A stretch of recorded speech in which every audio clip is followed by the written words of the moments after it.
are far worse things waiting man than death. You will be scared shitless. Recording in progress. Good evening. This is S. Michael, and with me, as always, is Erin Dawn. Slinky Giallo. And this evening, we are trying something new, something for the first time. We are doing a fan-requested film called The Empty Man, not to be confused with The Wicker Man, which was our second episode, which I freaking love. I'm going to repost that one soon. It's another lost episode that I found. But that was the first episode that the three of us ever did together, and it's still fantastic. So. It was. It was where I found the Slink over here. So, you know, it was. So I had actually seen this movie a long time ago. So it came out in 2020. I don't remember where I saw it. It had to have been on streaming. And I remember watching like the first 20 minutes of it, and then I fell asleep. Okay. Okay. Well, I mean, to your credit and in your defense, this movie is 2 hours and 15 minutes long. Right.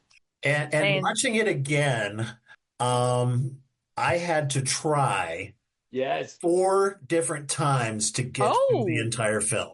Wow. I give you credit for that, though, because you actually tried 4 different times. I watched it. We watched it one time. And it was a lot of unpacking of genres. I think we'll get to that, but it was a lot. Yeah. It was a lot. But I'm all about the positivity. Yeah. So yeah.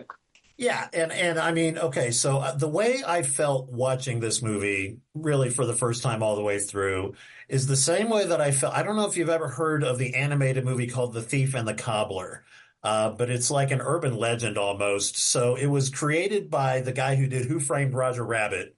Oh, okay. And it is the longest production time of any movie ever, because it took him literally over 30 years to complete it.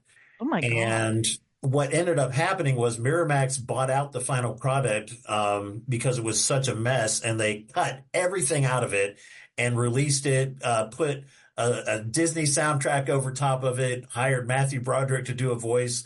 It was so horrible that nobody went to see it. But there is a recobbled cut that's like 2 hours long, featuring literal animation between the 60s and the 90s. And it's mind-blowing shit. Again, the guy who did Who Framed Roger Rabbit, I forget his name, but the animator is like a legend. Like, he's this super well-known, highly respected guy. And basically, they just let him do whatever he want all that time. And he's like, I'll get to it when I get to it. That's how I felt watching this movie. I felt like there were so many great ideas on their own. So yeah, comparing it to excellent animation from the 60s, 70s, 80s, and 90s, and then throwing it all together into this omnibus thing, that's how I felt watching this, because I can take little parts of the movie, you know, from here and there and say, yeah, that's some good shit. But then when I sit there and try to watch it from start to finish, I'm like, nope. Who the fuck greenlight this shit? You know, like. Yeah. So that's how I felt. Now, again, this was my first viewing other than the first 20 minutes, which is fantastic, in my opinion, ish. Okay. But yeah, I guess so. It's all our virgin viewing, essentially. Am I correct? Yeah. Yeah, it was virgin viewing for me, and for Slink, and we, you know, shelled out the $9.99 so we could watch it. See, you should have told me. I would have sent you my special link, but that's all right. Oh, me $9.99 person. But there was a lot. Like I said, it felt like there were a lot of roads that they could have gone down. Out of 46 ideas, they were 45 too many. Yeah, there was. I felt like it's like you just find something really good and commit to it, and then you can just run with that idea. Yeah. Like, all right, here, when you and I watched it, it had my attention. The first 15 minutes had my attention. The whole opening with the mountains and everything, and it was intriguing, man. But there was. I don't even know where to go on this, because it's like I don't want to trash this movie. I'm not going to do that. It's like I wish I kind of wish it would have stuck more with like folklore kind of thing, not this like, because I don't feel that it was a cosmic horror, which I'm probably wrong because it does have cosmic elements in it. But when I like my kind of cosmic horror is it's indifferent to humans. It's not malicious. It's not trying to actively get you. It's just there, you know? So I felt really let down. Because there's a lot of shit that I really wanted to like in this movie, man. Again, the opening's awesome, the way they fell off the cliff, and this was a visually striking movie, but shot myself in the foot. So Yeah, you know, visually, I love the visuals. It's a pretty movie. I love the filming locations in South Africa. Yeah, I love and the Himalayas and Bhutan. I had to look that one up because I'm just not that smart. But I really enjoyed the opening. I thought the opening was just very like folk horror-y, and I was very into that. But then, like I said, it literally turned into Angel Heart, Westworld, The Ring. my dick in a box. It went like a lot of different places, and what it wanted to do. Didn't know what it wanted to do or be. Then there's exposition scenes where the guy's in the alley and he's on his knees and he's telling him, he's like, no, you go 3 steps to the left and you knock on the window and then this guy's going to appear. He's going to hand you 3 whistles and it's like, you fucking lost me. Yeah. There was a lot of, it was almost like a really interesting board game, but way too many rules. Yeah. Absolutely. That's a great way to describe it. I told Christine I felt like it, in every single scene almost throughout the entire film, it took just a little bit too long to get to the fucking point. Yes. The guy in the hospital, remember? And there's a whole conversation about this the guy in the hospital. Like, nobody's asking like real fucking questions when this stuff's happening. I'm sorry. Yeah.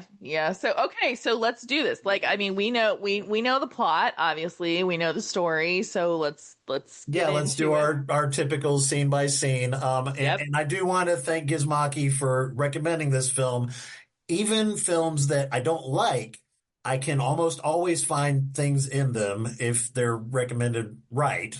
That are scary. And there are things in this that are actually scary. So we'll get to that when we get to the scared shit list. But general first impressions, not great across the board. But we'll see what happens. So scene by scene, we start obviously in Bhutan. Is it Bhutan or Bhutan? I don't know. Potato. Bhutan.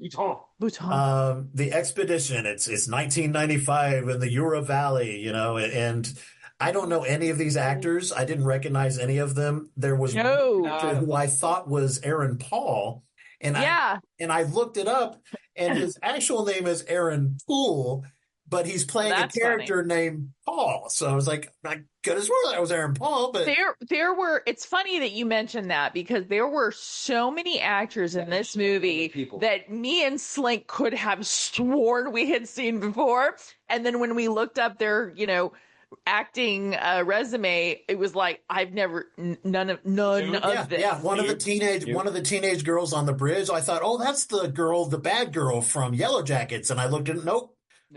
Okay, well, shit. I thought that the blonde, that his ex fuck buddy, I thought she had to be somebody, so to speak, and then I looked her up, and I was like, no. Yeah, I could have swore I saw something. Nope. Which, how the hell do you spend 60 some odd $million on a movie? And this is famous for being the last 20th Century Fox movie that they ever. See why? I can see why. And then Disney bought them out. They put on the screen. It ended up making like $3 million. So where did the money go? I don't know. Ishtar money. Nobody in that. The main, one of my biggest gripes is the main guy, whatever his name is. He was not a strong enough caliber actor to carry a 2-hour plus movie on his own. Right. He didn't. That's an excellent assessment. Yes. He didn't keep me enthralled enough to want to watch him for 2 hours and 15 minutes. I'm not interested in anything that was happening to this guy. That's the thing. He wasn't interesting, man. Like, he was weak sauce. Yeah. So this expedition in Bhutan, they cross this freaky looking bridge. Okay. And I love the imagery throughout this movie. Oh, yeah. Bridges. Like anybody got with my attention because my fear of heights. So, exactly. Yeah. Anybody with a bridge or a heights phobia is gonna really enjoy that. I think, they'll get the chills. And I had a little bit of that myself. I was like, oh yeah, that's freaky. And then they cross the bridge. This asshole, I guess the Aaron Paul guy, goes across first. He gets too far ahead of everybody. Like, slow down, dude. Falls down a hole. Okay. Ooh, yeah. Okay. So things are starting to get a little interesting. Again, the first 15, 20 minutes of this movie kind of. We were both looking at each other like, I'm in, dude. I'm fucking in. Because that's what we do. The soundtrack, there's like this, it's like, weird, like Gregorian weird chanting and stuff. Yeah. Yes, absolutely. It's so good. Yes. So and I looked up Bhutan, and it's like it's near the Himalayas. Obviously, it's not there, but it's like next door. So that's the frame of reference that we have. So this guy falls into a hole. His friends go to rescue him, and by the time they get there, he's in this trance. He's like in a catatonic state, and there's this weird, otherworldly skeleton thing that looks like something H.R. Geiger would have designed. Oh, I love the skeleton throne. I thought the skeleton throne was amazing. If we'd kept with the whole skeleton throne weird situation, I'd have been like, this is fucking cool. Make your weird Himalayan Migo look like that. I'm sold, man. Yeah, absolutely. Alas. And so the guy's trying to rescue his buddy, and he sees that he's okay, but he's in this weird catatonic state. And then he warns him, "Don't touch me." And what does he do? He fucking touches him. And so that kind of starts the whole ball rolling for this fucking movie, is that somebody does something stupid, and everybody else pays for it, because nobody listens to anybody in this fucking movie. Then they take him to back out. They manage to rescue him. They're like, what the fuck was that? And then they're kind of lost in the wilderness, and they think they're going to die. But behold, there's this weird abandoned house in the middle of nowhere, which didn't seem to really even kind of fit where they're at. But okay, it's, I'm always down for a good cabin in the woods, or wilderness kind of thing. Yeah. So they're doing their thing, and then they start, like, there's weird shit going on. Like somebody whispers something to somebody, which is another recurring theme throughout the movie. There's a lot of whispering in this movie, which again, if you're into just the atmosphere of shit, this movie could work for you. If you like movies like Skinamarink or, or The Ring. Yeah, exactly. Like the weird visuals that there's in The Ring on the tape, the 7 days kind of thing, if that is what scares you, this movie will probably work for you on some level, but you better drink some coffee before you start to watch it. And then she sees, the one girl sees this kind of, I don't know, demonic, shadowy figure. The folk horror thing that I found very striking is this thing that she sees in the snow, because it's black and white, it's contrast, but it's very folk horror. It looks like the Wendigo. It's very cool looking. It's this weird hooded robed figure with sharp claws, and I would put that on my shelf. That's exactly like that kind of like weird folk horror theory thing is like, okay, this is interesting. I'm going folk horror. That was cute. But like it going towards that, and then, possessing, it's like, okay. And then when our next scene, when, Ruthie, don't trust anyone named Ruthie decides that she's gonna like just start slashing throats and throwing people over the fucking mountain. That was like, okay, cool. It's almost like there's almost like a smile element to it, or a it follows element to it. And a little bit of Evil Dead influence there with just friends getting possessed, and okay, I can get on board with friends getting possessed. And I liked the scariness of the guy sitting there still catatonic or whatever now, and he starts crying. He's like, he can't help what's going on, but somehow he's kind of responsible in a way. So it was neat. Yeah. Good shit. And then it just we change gears. Yeah. We change gears. Yes. What's the new year? Because it's not 95 anymore. 2018 in Missouri. 2018. Okay.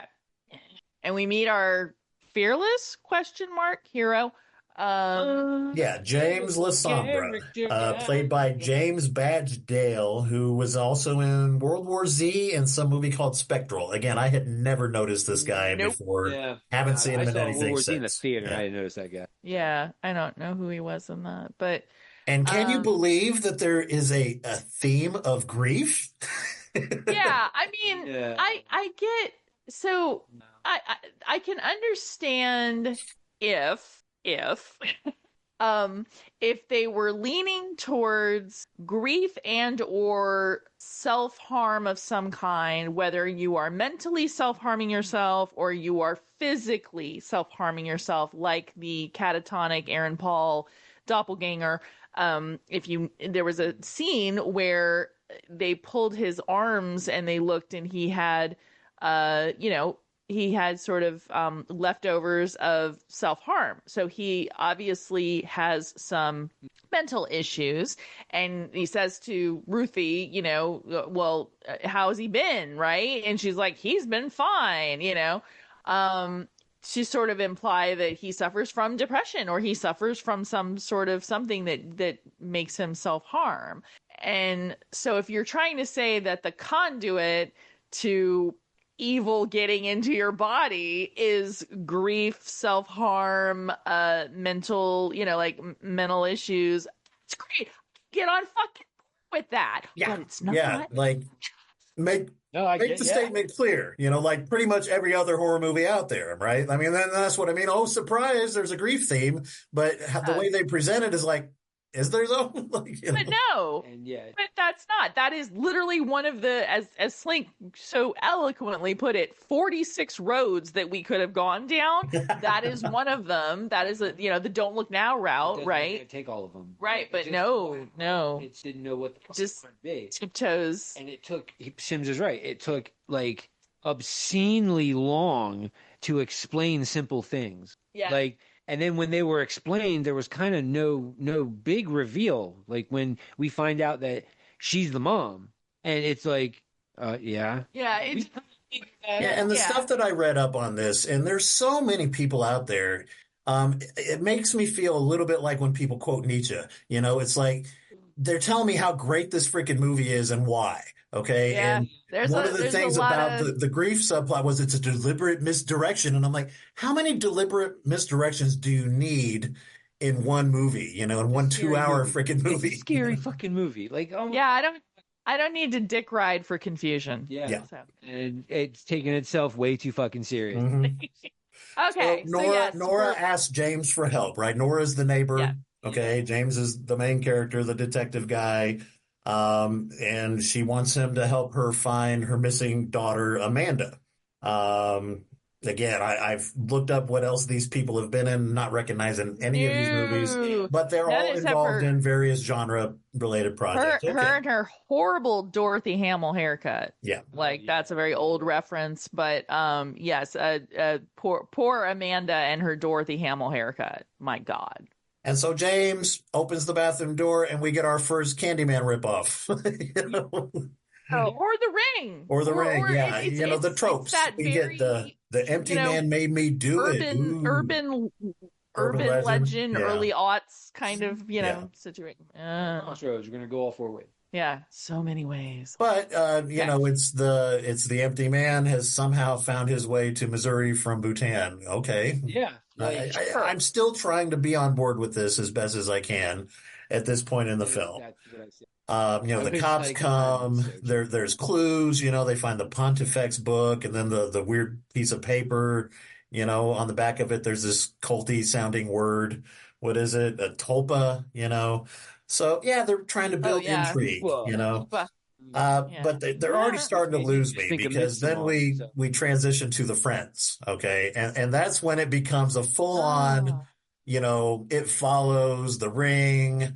It follows the ring. Late 90s, early aughts kind of, teenagers dealing with some kind of weird bullshit curse thing, and I'm like, oh no. We're her friends and before she left, she's whispered something in Dickhead's ear and now he's dead. And just Yeah, so then you're like, okay, so now we've kind of changed gears. It's like there's this weird force out there named the, Candyman. Yeah.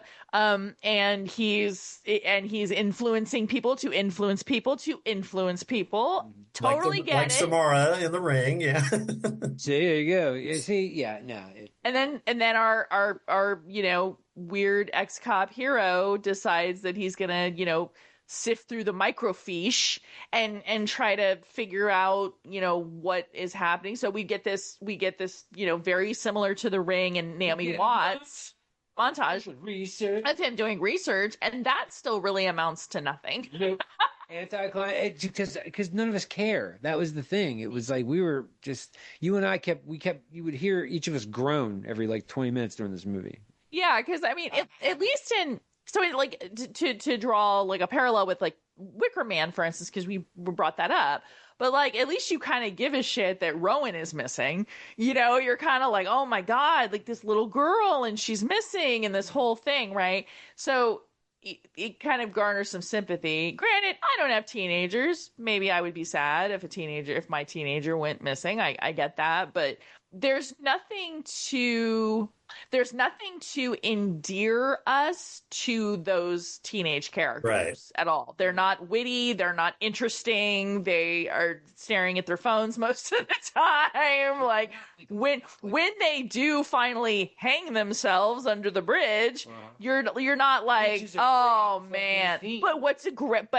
There you go. Fantastic visual. Yes, visuals were so striking. I was a little Amityville. I scratched my head a little bit when Devara, the main girl, the pretty African American girl, yeah, she's great. Oh, she's Samantha Logan, gorgeous. Yeah. She was in Teen Wolf. Like, she's a good actress.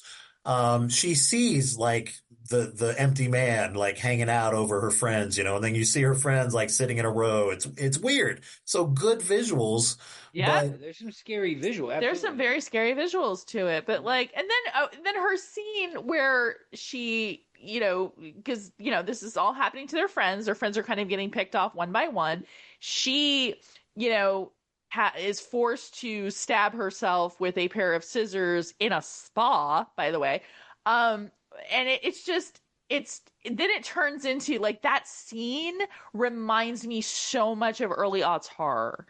And I have a thing with early aughts horror where I could really leave most of it, and so once it turns I was lucky to get 3 stars out of you for my freaking favorite early aughts horror movie. once it turns into this like, oh, it's prom night, but like the shitty prom night, like the fucking, the one that came out later.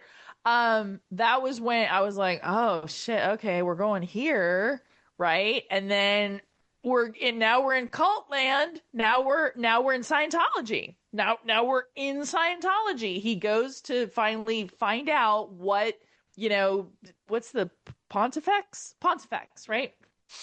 Like where that comes from. And now we are flat. Well, so don't forget the bridge, right? I mean, that was a good scene. That was a good scene. I did enjoy, what's going on. He's investigating, right? He goes to this bridge and he blows on the bottle and he's looking for the kids, or looking for clues, finds the kids, who have hanged themselves. And it was a good job with the bodies. They looked like hanging dead bodies. Yeah. Great scene. Great scene. Very, very almost Amityville-ish, with like just very like dark. And... scary stories telling the dark vibes from that scene. Oh, you know what? That was good, babe. That was good. Yeah. Yes. Stefan Grumman. But it's here's our second fake out already, is that we have these disposable urban legend kids, they're not going to be the plot at this point. So again, there's no grief subplot. There's no urban legend kids subplot. Where are we going with this fucking movie? And then, like I said, then Devara stabs herself in the face with it, which was a great scene. I loved it, Great scene. Didn't belong in this movie. Great scene. And then we go into like, he finds Pontifex and he's like, okay, what is Pontifex? And it's like, it is a cult. And Stephen Root, the only recognizable face in this film. Yeah. Remember when I was so excited? Look who's in this. And we were like, oh, yeah, this has got to be good, right? It's like, because Stephen Root's in it. Sarasota's own Stephen Root. I love him so much. So to see him in this role, you're like, oh, that dude led a cult. I'd probably join too. I'm the reason people join cults. Like, I'm that person. Like, I'm easily swayed by just Stephen Root needs to keep doing horror. Like Get Out, he was fantastic. He was good in this. He was one of the few good things about this. No, he's fantastic. So I felt like he was kind of wasted with this. Like, I really felt like they could have gone. Well, I mean, it's weird because this movie is almost like an anthology without being an anthology, because we have so because now we get into like this weird kind of cosmic, almost psychological horror, like, okay, we're trying to elevate things a little bit. Okay. Oh yeah, it's cosmic as fuck. It is, but so they worship, they want to find a way into this to meet to sort of communicate with this deity, and okay, like they need a channel. Cool. We got to get the channel. Or to get that, right? We are. And then it transitions into finding out exactly which we're seeing in like little bits and pieces. We're seeing his past life, like why, number one, he's taking doxapan, which is this like made up drug that is, prescribed by this local pharmacy. Take your Hypnosil, right? So he's on this, he's having these nightmares, he has this very cryptic conversation with the woman whose daughter is missing. I kind of knew that they had boned at one point. Yeah. I didn't know, like, I thought maybe they were ex. Yeah, exactly. We both said that. I was like, were they together? Oh, okay. Right. Just lives down the way. They just diddled around, maybe. Yeah, but there wasn't anything that made me particularly like care about that connection either. I was getting slight Hellraiser 5 vibes, like, okay, this guy is like on the path to damnation or some shit, like which was kind of cool. But again, it was such a flat character that I kind of didn't care. It's like, he's not enough of an asshole for me to want bad things to happen to him, but he's not enough of a hero for me to like be rooting for him either. So yeah. No, he was going to try to sell me a Dodge Ram. Like, yeah, he just wasn't a good, I feel like we could have had, Jeremy Renner in there and he would have done a better job, because at least he's, at least he can kind of sell, endearing and grief and all that. And I felt like this just wasn't doing it, man. Like he, bless his heart, he was trying. I mentioned this before. We get to the scene where he's in the alley and that kid's on his knees and he's telling him all this and he has to do. And it's like, that's a lot. That's a lot. It's a lot. So, and then we get our trope. Yeah. We get another cabin. Yeah, there's a cabin in the woods. Exactly. So where, he's got this kid on his knees and he's trying to ask him all these questions like, where is this and why is this and who is in the hospital and why am I inside of a file for something that hasn't happened yet? It's like creepypasta shit, It's like, then it's like when they find the files on everybody and all the shit, like my immediate thought was like, oh, it's like Marshmallow. It's like the movie Marshmallow, like where they have all the files on the kids and the parents and stuff, and it's shit. Yeah, exactly. Spoiler alert. Sorry. Sorry, Beth. Whoops. You should see Marshmallow. You should see Marshmallow. So, so then we do have this hospital scene where these, people have surrounded this person, and if they hadn't told me, Michael, I never would have known that this was Aaron Paul's doppelganger from the first 15 minutes of this movie. Yeah. Paul. I never would have known. Spoilers, kids. No, I absolutely never would have known that. 100%, because he was like, he had like a beard, and then they shaved the beard, and then he just looked like this weird, like gaunt, like X-Files character. And it's just no. And then no. And then he finally like sees Amanda. So he knows Amanda's there. It's like, okay, I'm gonna call her mom. And then he calls the mom, and the mom has no idea who he is, so then we're kind of thinking, oh, it's a little Angel Heart, right? Yeah. It's a little like, oh, who am I? I know who I am, right? So then it turns into, I know who I am. I'm this person, and I was born this, and blah, blah, blah. And then then it turns into Westworld, right? Where she turns around, and then she's like, no, I created you. You were born on this date. Yeah. Remember? You went to Cheddar's the other day, and you gave them a gift certificate. And so then it's Westworld, right? And then it's like, I don't give a flying fuck what happens to this character, why this character. And especially I felt like that was a cop-out too, to be like, oh no, we created you yesterday. I was like, are you fucking serious right now? Like I said, when you find out that these, like, there's bits and pieces about his past, and what you find out is that the following: his friend died, he fucked the widow. While he fucked the widow, his kid and wife were on a bridge, and it was icy, and she lost control of the car because she was trying to like tell the kid like shut up, and she went off the bridge and died while he was fucking. Yep. That's the big secret about this tortured ex-cop. and it just doesn't, you just don't care. And what's funny is when you and we watched this the very first time we watched this movie, you and I picked this out like 12 minutes into this movie when they kept showing the flashbacks and stuff. So we knew this way ahead. We knew before the big reveal. We knew he'd lost somebody. We don't know if we've seen too many movies, and it's like we can pick it, or it was just. But then there's another plot, right? There's like an erotic thriller plot, right? Like it's the like, I'm gonna take off your black funeral dress and I'm gonna fuck you like your husband never could, and it's just, and then so there's that, right? That happens. So yes.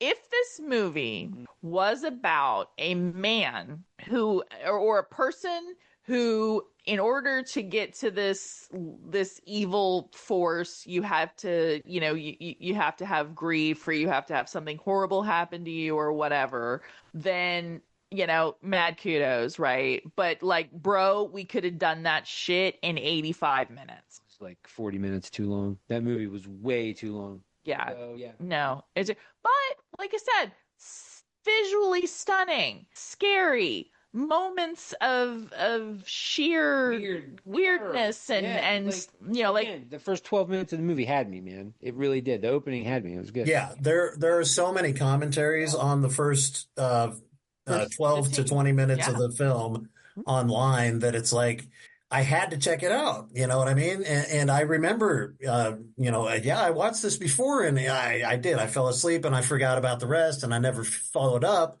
And I'm glad I didn't, because I would have been like, no, this movie is not what you think it is. It's trying to be a lot of things, right? We said that at the beginning. And it just doesn't, to me, it doesn't succeed really at accomplishing any of them. Anything, exactly. Yeah. Feels like the screenwriter had seen so many movies, and he really wanted to take sort of the best tropes of each film and each genre and put it into a screenplay, because maybe he was like dying and he was like, this is it, man, I'm gonna do it, I'm gonna throw it all in there, or it, like I said, sometimes writers can't finish, and sometimes they're like, I think I'll just steal an old, Outer Limits plot and throw it in here. But yeah, no, that the Westworld / Angel Heart ending was like, this is neither Angel Heart nor Westworld. So, Yeah, and you guys know I've been playing around with AI a lot. I paid $20 a month for the plus version, and I dumped this into ChatGPT, and I'm like, "Hey, tell me what the fuck is going on with this movie," and it got all elevated and shit. And I'm like, "No, no, I'm just not seeing it, man." It's like your it broke it Chat down. It's like there are GPT three is hot scales of the crowd, same dude. process: contact, transmission, and manifestation. And I'm like, "You are some creepy pasta cheap ass motherfucker. Get out of my computer." I was so And it's like, disappointed. and if it's gonna be that, then you need to be consistent throughout the film. Absolutely, absolutely. I And mean, you're not. honestly, that sums up this movie in a nutshell. Inconsistent. Yeah, It's very. it's just, yeah, man. It was just very inconsistent. It needed to just pick I a think it hung genre. too much on its ending premise. It was like, we're going to start with the ending and just build everything else from there. And so, the idea that he's not solving a haunting, he is the haunting being built, all Right. along. It's a cool Yeah. concept, but Angel they Heart. didn't, the We did it in execution Angel was Heart. so all over the place that it's like, by the time I get there, I don't give a fuck. Right. Yeah, No, you don't. You don't care. You're like, I don't know. They just didn't do a good job of selling me on anything. That's the thing. They just. Yeah. Like, So Stephen Root could get me to join a cult. I But watched him in Oh Brother Where Art Thou like 2 days before that, so it was kind of a drag seeing him in there. oh man. Ah. So I want to rate this movie before we try to pick out the scared shit list. Oh, And, probably a and good I, idea. I am begrudgingly giving it 3 stars and not 3.5, not 3 point anything, straight up Okay. flat 3. And the reason is it really did affect an entire generation of people during the COVID epidemic, with this sort of like creepy pasta style horror that a lot of people like. And Like I believe Skinamarink people and will be talking about it in 10 years Lights just because of Out. that. Yeah. But the execution was so poor and it was so inconsistent that I can't give it any more than 3 stars. And it's only getting 3 stars because I did a deep dive, and there are a lot of people who like this movie. They feel like it's this elevated, cosmic important thing. To me, it's not, though. I've seen good cosmic. I mean, we just did some good cosmic horror. That is not Yeah. what this is. This is all over the place, but it's got a lot of cool shit in it. I'll give it that. It's got a lot of bits and pieces, but the whole is not, cohesive. So 3 stars for me. 2 hanging teenagers. Yeah, no, I mean, that's the thing is, like I said, visually stunning. Love the fact that it was shot in South Africa. Think that's fucking great. Because it was funny because watching it, I was like, well, it's not California. It's got a little Connecticut going on, and maybe a little Massachusetts. Like, I couldn't pick it out. And then when I looked it up, I was like, well, that makes sense. Like, it's fucking South Africa. Brr, would have known that. Yeah, dude, it's like if you could have just picked something and stuck with it, I'd have been a happy camper. I would have been fine with it. Also, I don't believe any horror film should be 2 hours and 15 minutes. I believe the only movie that really should be like 2.5 hours is Amadeus. And that is the hill at which I choose to die on. But Too yeah, many no. notes. Too many notes. Yeah, too many notes. Too many. Oh, there it is. So yes, I would say yes, 2 hanging teenagers. That's what I was saying. Two dead kids. This is just 2 empty mares. That's all I'm gonna say. Two empty. Ooh. Because it's Nice. I see what you did there. It's lame. No. It's no. All right. Well, Didn't like it. We're pretty much in agreement. This is not a good movie, but it is an important movie culturally. And there are good things in it, and there are some scares in it, and that's why it qualified for our show. And so now it's time for the scared shit list. You will be scared shitless. And the scared shit list, in case you don't know, is the moment during the show where we talk about what was actually scary in the film. And I would say number one for me is the hanging bodies under the bridge. I wasn't expecting it. They did a nice job with the corpses. And it gives you like this sense of dread that's very important by that point in the movie. Because up to then, except for the first 15 minutes or whatever, there's really nothing scary going on. So, okay, this is a horror movie. Great. Gosh, what else? Okay, so I did like the cult thing. the bonfire, the scene, where he sees the cult off in the distance and they're mimicking his movements and they're fucking with him, I was like, oh, this is weird and creepy. So I kind of enjoyed that. Paul as a conduit. Oh, it's Paul. It's the guy from the beginning. So whatever was transferred to him, that's like some kind of weird, horrific loudspeaker. It's reaching out into the universe and whatever. I mean, that was creepy to me.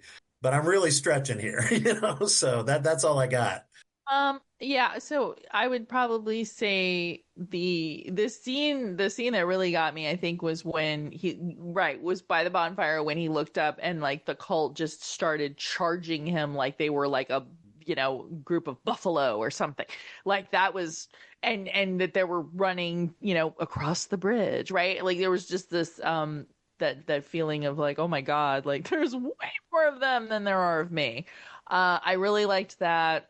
As far as like scary stuff, I hate bridges, so clearly the whole movie. But I also thought that the scene with the teenagers under the bridge was very like, oh shit, like it kind of reminded me of in Nightmare on Elm Street 3 where she stumbles into the room at the very beginning dream, and there's just like warehouse room just filled with dead teenagers. Like it was like, whoa, shit. Like I like that a lot. That was cool. So if we just stuck with that narrative, anyway.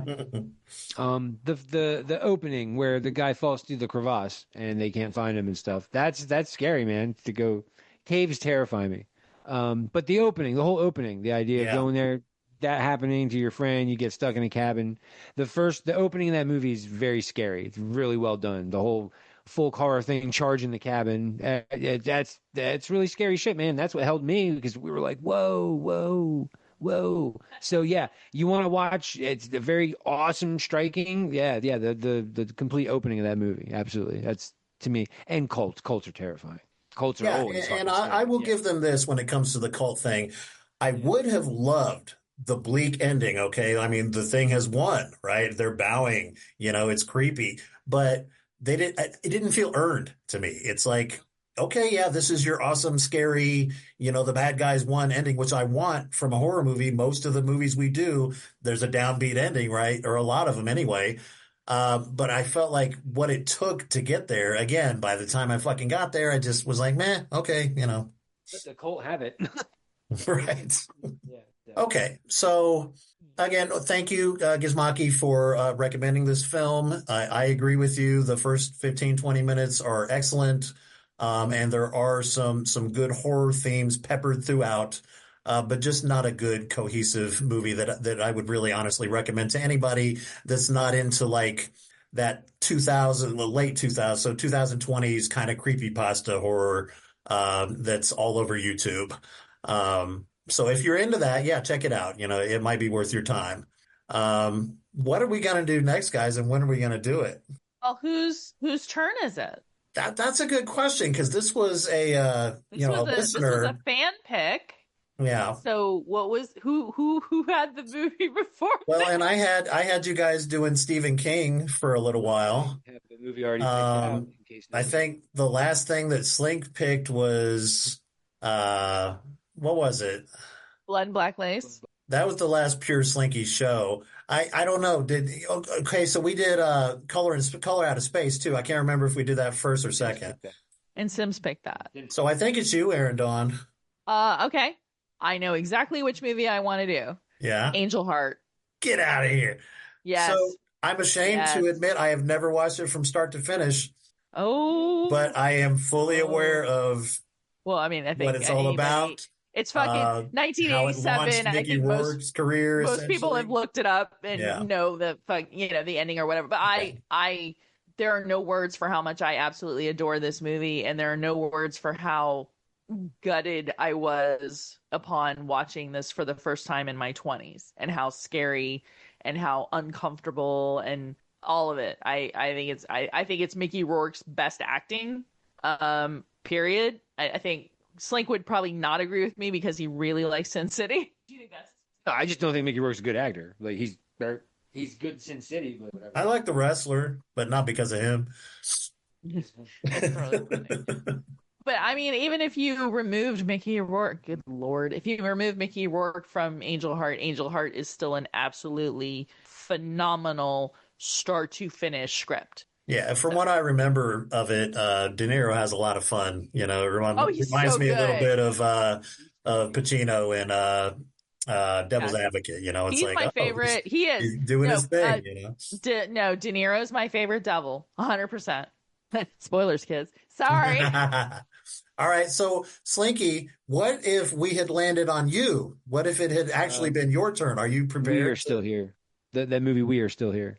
We are still here. Yep. I don't know it. Do tell. 2015 haunted house movie by a guy named Ted Geoghegan, and his biggest influence was House by the Cemetery and Lovecraftian cosmic horror. Okay. All right. So that's yours. So we got Angel Heart. We are still here. And then the next one that I want to do whenever we get around to my turn is Ghost with Patrick Swayze. Like with Patrick Swayze. Fucking depiction of hell in that movie. Good Lord. Because we can do non-horror movies that have very scary things in them. So this will be, guess what? This will be a first time watch for me. No. I've never seen Ghost. It's that part that, it's No. scary shit. No, I've never seen it. So this will be your first time. I know. How sad. I haven't seen it. All right. So, yes, fans of the show, we've got a great lineup for you. I'm also working on getting some special guests for the show, including Mr. Dean Cameron, who actually is in a couple of real horror movies. I love him in Bad Dreams. Yes. Bad Dreams is one of my favorite. That's another really great, like, whoa, kind of a horror film that is sort of like leads you in one direction and then turns it, but it doesn't lead you in 46 directions. And and that's how I want to do the show when we get him on is, obviously we'll talk with him about his whole career, but then Bad Dreams, I want to be the main focus of the show. And then he's also got a new horror movie where he plays a villain. So it should be fun. That's exciting. Yeah. I love Dean. He's great. But yeah, lots of great stuff coming up over the next couple of months. I'm going to be in Orlando this week, so I'm so sorry that I'm going to miss you guys, but we'll get together eventually. I know we will. Yeah, my pesky ovaries. Well, listen, wishing you all the best with that, of course. And you know that, your health and your family and your safety always comes first. So, yeah, I guess that's a wrap then for tonight. Love you guys. Love you too. All right, I think you have to stop the recording. Yeah, I'm getting all mushy and the listeners are still like, huh? So, yeah, till next time, stay shitless.